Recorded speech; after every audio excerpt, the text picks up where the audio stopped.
익산 일빛교회 장권능 목사입니다. 2장 1절에서 11절 말씀 우리가 잠목소리로 합독합니다. 시작. 헤롯 때에 예수께서 유대 베들레헴에서 나시매 동방으로부터 박사들이 예루살렘에 이르러 말하되 유대인의 왕으로 다신 이가 어디 계시며 우리가 동방에서 그의 별을 보고 그에게 경배하러 왔노라 하니 헤롯 왕과 온 예루살렘에 듣고 소동한지라. 왕이 모든 대제사장과 백성의 서기관들을 모아 그리스도가 어디서 나겠느냐 물으니 가로되 유대 베들레헴에 오니 이는 선지자로 이렇게 기록된 바 또 유대 땅 베들레헴아 너는 유대 고 중에 가장 작지 아니하도다. 내게서 다스린 자가 나와서 내 백성 이스라엘의 목자가 되리라 하였습니다. 이에 헤롯이 가만히 박사들을 불러 별이 나타난 때를 자세히 묻고 베들레헴으로 보내며 이르되 가서 아기에 대하여 자세히 알아보고 찾거든 내게 구하여 나도 가서 그에게 경배하게 하라. 박사들이 왕의 말을 듣고 갈새 동방에서 보던 그 별이 문득 앞서 인도하여 가다가 아기 있는 곳 위에 머물러 섰는지라. 저희가 별을 보고 가장 크게 기뻐하더라. 집에 들어가 아기와 그 모친 마리아와 함께 있는 것을 보고 엎드려 아기께 경배하고 보배합을 열어 황금과 유약과 물약을 예물로 드리니라. 아멘. 오늘 이렇게 모아있으니까 아주 좋습니다. 오늘은 주보를 들지 마시고 한 번만 인사 들어가겠습니다. 옆 사람하고 메리 크리스마스. 다른 사람 안 하면 또 서운하시니까 다시 반대편하고 시작. 메리 크리스마스. 이번에는 하고 싶은 사람하고만 왔어요. 한 번만 더 시작. 메리 크리스마스. 저도 어제부터 오늘 아침까지 메리 크리스마스라고 하는 이렇게 축하 메시지를 많이 받았습니다. 근데 많은 분들이 메리 크리스마스의 뜻이 무엇인지도 모르고 쓰는 분들이 너무 많아요. 해마다 알려드리지만 메리라는 말은 말 그대로 즐거운, 기쁘고 행복한 이런 뜻을 담고 있습니다. 메리 기쁘고 즐겁고. 크리스라는 말은 그리스도, 예수님, 그리스도 메시아를 뜻하는 단어입니다. 그리고 마스는 예배라는 뜻을 갖고 있습니다. 그러니까 메리 크리스마스 이 말은 뭐예요? 예수님께 기쁨으로 예배드려 이런 뜻이에요. 근데 안 믿는 사람들도 술집에서 만나도 메리 크리스마스. 네. 그냥 마트에서 만나도 물건 사면서 소세지 사고만 주스장 메리 크리스마스. 우리가 최소한도 이 메리 크리스마스의 뜻은 알고 써야지 않냐 그 말이죠. 오늘 여러분들이야말로 하나님의 최후에 우리 아기 예수님께 기쁨으로 예배드리는 메리 크리스마스의 주인공이 되신 것을 주의 이름으로 축복합니다. 예수님께서 세계에 큰 220개국의 나라가 있습니다. 그 나라 중에서 하필이면 그 조그마한 나라 이스라엘, 그것도 오늘 본문에 보니까 가장 보잘것없는 동네 어디에서 태어나셨다고 그래요? 베들레헴에서 태어나셨다고 그럽니다. 왜 예수님은 그 많은 동네, 유명한 동네, 좋은 동네 놔두고 베들레헴에 태어나셨을까? 이것은 구습사적인 성경의 의미가 있습니다. 창세기 35장 19절에 보면 처음으로 베들레헴이라는 동네 이름이 나옵니다. 그때 어떻게 나오냐면은 야곱이 이렇게 결혼을 합니다. 결혼을 하는데 내가 본 부인이 마음에 안 듭니다. 7년을 또 열심히 일해가지고 둘째 부인을 사랑해가지고 나이라고 결혼을 합니다. 그래서 이제 자녀들을 낳는데 4명의 부인을 통해서 11명의 자녀 요셉까지 낳습니다. 나이를 가장 사랑하는데 요셉을 낳았어요. 그 다음에 막내 이름이 누구냐면 베냐민이라고 하는 막내인데 임신을 해가지고 애를 낳다가 그냥 죽고 맙니다.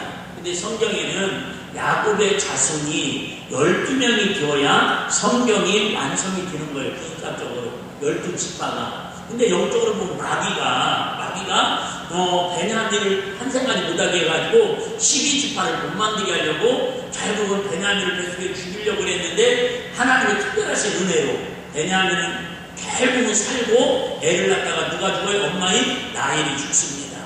그러니까 아버지 야곱이 너무 슬프고 안타까워가지고 막 공급하며 고국을 하면서 이때에 라헬의 무덤을 이 베들레헴 뒤에다가 묻습니다. 그때 원래 이름은 뭐였냐면 에브라라고 하는 이름이었어요. 미가서에 나오는 에브라는 뭐냐면 에브라다인데 에브라다는 뭐냐면 열매를 맺다 그런 뜻을 갖고 있습니다. 무슨 뜻을 갖고 있다고요? 열매를 맺다. 결론 먼저 말씀드리면 이처럼 라헬이 사랑하는 막내 베냐민을 낳다가 결국 베냐민은 살리고 자기는 죽어요. 근데 그 동네 이름이 뭐를 상징하는 이름이라고요? 열매를 맺다. 근데 거기가 다윗의 고향이고 결국은 예수님께서 나사렛에서 마리아와 요셉과 결국은 사는 고향이었는데 결국은 하나님께서 어디 와서 베들레헴에 와서 아기를 낳게 만듭니다. 이거 좀 다 말씀드리겠지만은 결국 그래서 인류의 가장 큰 구원의 열매를 맺은 동네가 어디가 되는 거예요? 에브라 곧 베들레헴이 되는 거예요. 베들레헴 이름은 그 이후에 이름이 바뀌어가지고 우리가 아시는 것처럼 베들레헴이라는 뜻은 집, 그 다음에 네임은 빵이라는 뜻이에요. 빵의 집이라는 뜻의 이름을 갖고 있습니다. 신약성경에 왜 베들레헴에서 예수님께서 태어나신 이유가 크게 두 가지를 얘기하면, 첫 번째는 말씀드린 것처럼 베들레헴은 라헬이 죽은 곳이고 곧 거기에서 하나님의 구원사적인 큰 열매를 맺는, 과일의 열매를 맺는 게 아니라 하나님의 구속사적인 열매를 맺게 할 곳이 어디예요? 베들레헴이 되기 때문에 예수님이 거기서 태어나시는데 쉽지 않습니다. 주일밤에 잠깐 말씀드렸지만 나사렛에서 베들레헴까지 오려면은 지름길로 170km입니다. 그러니까 조금씩 옛날 2000년 전이니까요. 빅브랑으로 돌아가면은 신학자들 얘기하기를 200km에서 230km라고 그래요. 그러면 아기가 배가 불렀습니다. 임신 막달입니다. 배가 부른 상태에서 하루에 20km씩만 걸어도 최소한도 열흘 이상 걸어야 나사렛에서 어디까지 올 수 있어요? 베들레헴까지 와야 한다는 거예요. 그럼 우리 인간적으로 생각하면 차라리 나사렛에서 출산을 하고 예루살렘에 와서 하나님 앞에 제사를 드려도 되는데 굳이 그 산딸의 위험을 무릅쓰고 베들레헴까지 열흘 이상이나 걸어와가지고 그렇게 먹을 것도 없어가지고 우리가 아는 것처럼 베들레헴 나뭇가리에서 짐승이 먹고 마시는 그런 거기에도 태어날 이유가 있었을까? 이게 전부 뭐예요? 하나님이 미리 계획하시고 섭리하신 구원의 역사에 여기에서 태어날 거라고 미가서를 통해서 이미 몇백 년 전에 하나님이 말씀을 뭐예요? 예언을 하셨기 때문에 그대로 이루어졌다 그 말입니다. 그래서 결국은 왜 예수님이 나사렛이 아니고 예루살렘이 아니고 베들레헴에 태어나셨냐면, 이것은 베들레헴은 오늘 본문에 보시는 것처럼 다윗 왕이 뭐예요? 고향입니다. 그러니까 예수님이 이 땅에 태어나셨다는 건 그냥 아기로 태어난 게 아니라 다윗보다 더 위대한 메시아 구원주로 태어날 것을 하나님이 말씀하신 걸 예언하시고 뭐하러 오신 거예요? 증명하러 오셨다 그 말입니다. 역사적으로도 사실이고 예언을 이루신 것도 사실이고 그분이 실제로 그분에 태어나신 것도 사실이고, 그 예수님이 저와 여러분을 위해서 이 땅에 2000년 전에 오셔서 태어나신 것은 사실이라는 걸 증명하기 위해서 베들레헴에서 태어나셨다 그 말입니다. 두 번째는 예수님이 베들레헴에 태어나신 것은 하나님의 섭리예요. 좀 전에 말씀드렸지만 그 당시에는 로마가 이스라엘을 통치하고 있었습니다. 그때 로마의 형제가 누구였냐면 아우구스투스라고 하는 사람이 어떻게 하면 이 사람들에게 세금을 더 많이 거둘까 해가지고는 호적을 조사하라고 합니다. 즉 호적을 신고하라고 그래요. 그러니까 원래는 나사렛에 지금 살고 있는데 나사렛에 살고 있는데 호적은 어디 가서 신고하라고 그래요? 고향 가서 신고하라고 합니다. 고향 가서. 지금은 물론 이게 인터넷이 다 돼가지고 어디든 민원이 되지만은 예를 들면 처음에 결혼 이렇게 신고를 한다든가 혼인 신고를 한다든가 그러면요 자기 본적 가서 해야 합니다. 저는 어느 면사무소 가서 했겠어요? 그 당시에 완주군 화산 면사무소 가서 한 거예요. 제가 익산에 살고 있어도 마찬가지로 나사렛에 살고 있지만 호적을 하러 어디까지 가야 돼요? 베들레헴까지 가라는 게 이게 로마 아우구스투스의 황제가 명한 명이었습니다. 그런데 그 길을 통해서 우리에게 보여주신 영적 의미는 뭐예요? 예수님이 이 땅에 오시는 길이 그렇게 쉽지만은 않은 길이라는 거예요. 다시 얘기할게요. 여러분, 예수 믿고 구원받고 지사함받고 하나님 자녀로 살아가고 신앙생활로 믿음 생활하는 게 그렇게 호락호락하지 않다, 그 말입니다. 여러분은 얼마나 우리가 생각해봐요. 저 차 타고 가도 막 2시간 가는데도 허리가 아프고 힘들더라고요. 근데 내가 이만큼 불러가지고 여보 나 나올 것 같아. 아니 조금만 참아봐. 여기는 의사도 없어, 병원도 없어, 달려가면서 잠잘 자도 없어가지고 그렇게 하루 막 어떻게 보면 거기까지 열흘 이상 오는 그 여정 가운데 하나님 우리에게 보여주신 뜻이 무엇입니까? 우리 인생길이 예수 믿고 하나님을 사랑하고 믿음으로 산다고 해도 하루 나그네 길처럼 때로는 여관 머물 곳에서 때로는 거절을 당하기도 하고 때로는 예수님이 탄생하는 것 때문에 헤로당이 그 소문을 듣고 세상에 그 지역에 살고 있는 유아들을 두살 밑에 아이들을 각살해서 죽이는 그런 어떻게 보면 고통을 겪기도 하잖아요. 그러는 가운데서도 우리 예수님은 이 땅에 오시는 그 뭐랄까요, 구원의 길을 멈추지 못해요? 멈추지 않습니다. 분명히 제가 말씀드릴게요. 여러분, 지금도 얼마나 많은 사람들이 성탄절을 통해서 하나님을 섬기고 이렇게 메리 크리스마스 즐거운 마음으로 예수님께 예배드리고 이런 성탄절이 교화하는데, 나도 어렸을 때 교회 다녔다고, 나도 옛날에는 학생이랑 청년이랑 열심히 했었다고, 나도 군대 가서 세례 받았다고, 그런 사람들이 지금 얼마나 세속적으로 살아가는 많은 분들이 있는지 모릅니다. 그런데 분명한 것은 그럼에도 불구하고 우리 예수 믿는 사람은 주님 오늘까지 이 땅에 끊이지 않고 하나님의 사랑을 실천하는 은혜로 열매 맺게 할 줄로 믿으시기를 바랍니다. 결론입니다. 세계로 지금 가장 힘들고 고통당하는 마을이 있다면 바로 아이러니하게도 예수님이 탄생하시고 출생하신 베들레헴입니다. 거기에는 베들레헴 탄생교회가 있습니다. 아마 세계에서 가장 큰 교회 중에 하나고 가장 아름답고 웅장한 교회 중에 하나입니다. 근데 지금 우리가 한 것처럼 작년 10월 7일 날 하마스하고 전쟁이 일어나가지고 분쟁이 일어나고 이스라엘이 가자 지금 팔레스타인하고 계속 지금 싸우고 있는 곳이 바로 베들레헴 거기입니다. 가장 열매 맺어야 할 동네. 하나님의 떡집, 떡이라는 말은 우리 아시죠? 예수님의 살갑기를 나누는 걸 뜻하고 있잖아요. 영의 양식을 나누는 그 베들레헴이 지금은 세상적으로 전쟁의 위험 속에서 가장 고통당하고 가장 죽음과 두려움의 공포에 쌓여있는 곳이 바로 베들레헴이 되어 있어요. 왜요?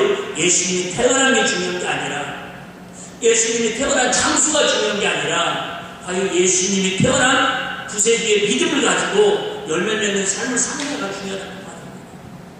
지금 우리나라가 얼마나 지금 여러분 두려움에 떨고 있습니까? 얼마나 두려움에 떨고 있습니까? 나라뿐입니까? 개인적으로 여러분 성탄절이랑 우리가 이렇게 웃고 기쁘게 찬양하고 축제하지만은 마음속으로 울고 있는 사람이 얼마나 많아요. 그런데 2000년 전에 우리 베들레헴 마을거리에 예수님이 오셔서 헤롯왕으로 인해서 많은 사람들이 죽음을 당하고 또 피난을 당하고 고통을 당함에도 불구하고 예수님의 그 생명을 하나님 지켜주신 것처럼 이 땅에 저와 여러분들의 마음을, 가정을 우리의 빛이신 예수님 이 땅에 오셔서 어떻게 보면 일빛교회가 베들레헴 마음과는 정말 겸손하고 정말 소박한 곳이 되어서 마음껏으로 예수님의 탄생을 축하하고 기뻐할 때에 저와 여러분의 마음에 성령의 열매가 맺어지시고 사랑의 열매가 맺어지시고 여러분들의 열매의 기쁨의 사랑을 가지고 실천할 때에 이 나라의 인류 위에 하나님의 풍성한 평안의 열매, 기쁨의 열매, 부흥의 열매, 하나님께 놀라운 성령의 열매가 맺어서 정말 하나님 기뻐하는 나라로 백성들이 두려워하지 않고 정말 불안해하지 않고 하나님께 영광 돌리는 그런 축복에 이 나라가 열매 맺도록 이 성탄절을 통해서 저희 여러분들이 예배에 집중하시고 오늘도 하나님의 사랑을 마음껏 자랑하시고 오늘도 주님께 영광 돌리는 축복의 주인공들이 다 되시기를 주의 이름으로 축복합니다. 이 시간에 그냥 1분만 같이 한번 기도하기를 원합니다. 우리 예수님이 이 땅에 왜 오셨을까요? 그것도 가장 전쟁의 공포와 위험 속에 있는 베들레헴에서 왜 예수님이 탄생하셨을까요? 가장 지금도 아프고 힘들고 지쳐있는 사람에게 친구로 오셨고 선물로 오셨사오니 오늘 내가 그 예수님을 나의 구주로 마음에 영접하고 나도 이제 예수 믿는 사람답게 하나님의 선한 열매를 맺고 하나님의 기쁨의 열매를 맺는 아름다운 삶을 살게 해주세요. 우리 한번 기도합니다. 할렐루야. 하나님 앞으로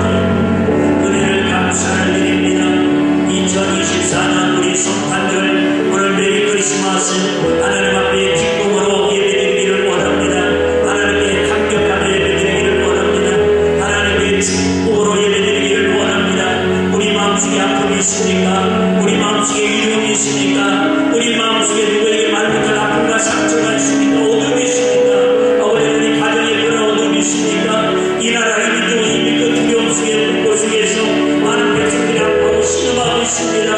우리 예수님이 베들레헴에 찾아오셔서 아버지 구원의 열매를 맺으시고 생명의 열매를 맺으시고 구세주의 아버지는 그리스도의 열매를 맺으신 것처럼 이제 우리 이 성탄절의 기쁨을 통하여서 하나님의 풍성한 열매를 맺으시는 우리 아버지의 대한민국과 우리 익산시와 아버지 우리 사는 성도들과 성도들 가정 아버지 섬기는 모든 것이 될 수 있도록 하나님 은혜를 더하여 주시고 이 시간에도 아버지 세계 곳곳에서 아파하고 신음하는 많은 사람들에게 하나님의 위로와 평강이 임할 수 있도록 성령님 도와주시옵소서.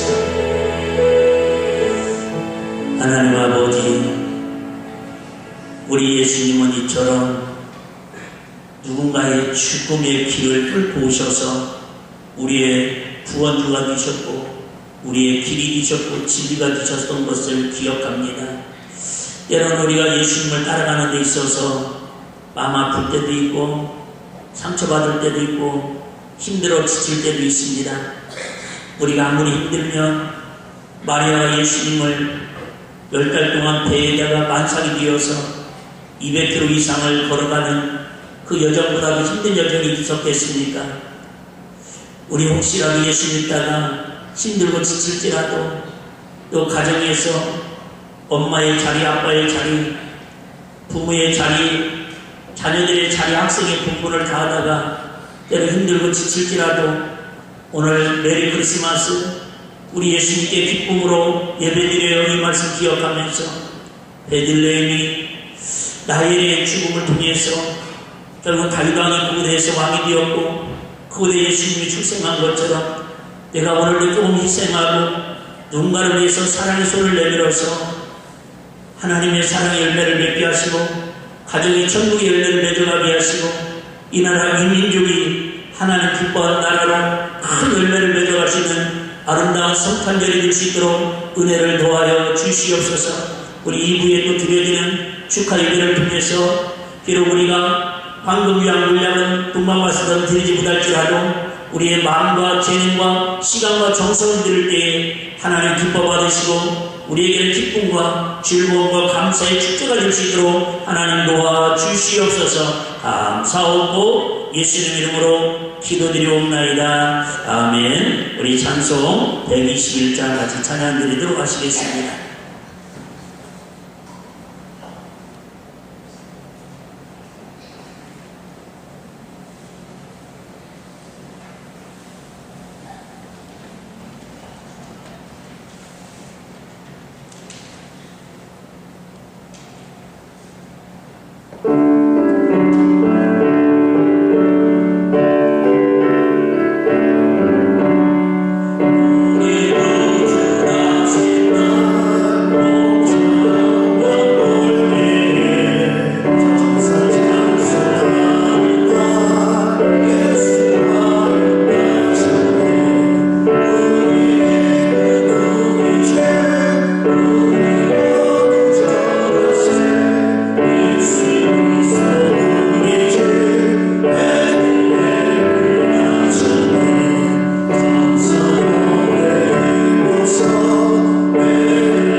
영광을 받으시기에 합당하신 하나님 아버지, 탄생하신 아기 예수님께 드린 문관 박사들이 드린 예물처럼 저희가 드린 성탄 예물을 드리오니 왕이시여 받아 주시옵소서. 젊은 천사가 주님의 탄생을 축하하는 이 시간, 저희의 생명이 담긴 신앙 열매를 준비하지 못했으나 남은 일부를 가지고 나왔습니다. 비록 적은 헌금이 오나 어린 양과 같은 희생의 예물이 되게 하시고 황금과 유황과 물약과 같은 아름답고 향기로운 예물이 되게 하여 주옵소서. 이 땅에 오신 주님을 경배하기 위한 감사의 예물이 있습니다. 적고 많음을 따지지 않고 받아주시는 그 은혜가 저희 가슴에 넘치게 하여 주옵소서. 특별히 오늘 성탄절을 맞이하여 희생의 제물이 되시기 위해 이 세상에 오신 예수님의 마음으로 이 아름다운 헌금이 사랑의 친구가 되게 하옵시고 이 예물이 굶주린 자에게 함께 식량이 되게 하시고 병든 자에게 한 번의 약값이 되게 하시고 소유된 자에게 잠시의 위로가 되는 축복의 풍요의 예물이 될 수 있도록 은혜를 도하여 주시옵소서. 오늘도 주님께서 우리의 마음을 드립니다. 시간을 드립니다. 재능을 드립니다. 기쁘게 받아주시옵시고 하나님의 건강의 복으로 평강의 복으로 땅의 물질의 복으로 하늘의 신비한 복으로 갚아주신 은혜를 간증하는 열매가 있게 하여 주시옵소서. 감사하옵고 예수님의 이름으로 축복하오며 기도드리옵나이다. 아멘.